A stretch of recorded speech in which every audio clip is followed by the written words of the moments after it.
आपल्या संगमनेर तालुक्यामधील वडगाव पान ह्या गावामध्ये अतिशय दुर्दैवी घटना आज घडली। एक 13 वर्षाची मुलगी शाळेतून घरी जात असताना एक अज्ञात पुरुषाने तिच्यावरती ऍसिड फेक असा हल्ला केलेला आहे। खूप दुर्दैवी ही घटना आहे। काल सुद्धा रणखाममध्ये एका तरुणीवरती एका मुलाने चाकूने हमला केला होता। हे सगळं का घडतंय, हे का आपल्या संगमनेर तालुक्यामध्ये घडत आहे? मला सर्वांना एकच विनंती करायची आहे, पक्ष, राजकारण, जाती, धर्म या सगळ्या गोष्टी बाजूला ठेवून आपल्याला मुलींच्या सुरक्षेसाठी काम केलं पाहिजे। सर्वांनी एकत्रित येऊन आपण सर्वांनी मुली आपल्या सुरक्षित राहिल्या पाहिजे, त्यासाठी आपण काहीतरी ठोस उपाय योजना केल्या पाहिजे।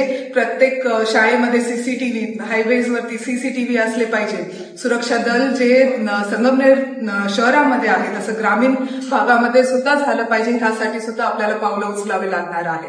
मला सगळ्यांना कळकळीने मी विनंती करते, आपण सर्वजण एकत्रित येऊन आपल्या मुलींच्या सुरक्षेसाठी आपण नक्की पुढचे पावलं उचलू, एवढंच मी विनंती करते। आणि शासनाला आणि सरकारला खरं मला कळकळीची माझी विनंती आहे की आपल्या मुलींच्या सुरक्षेसाठी तुम्ही कठोर कायदे, कठोर शिक्षा आणि कडक कायदे हे झालेच पाहिजे, एवढीच मला शासनाला विनंती करते मी। धन्यवाद।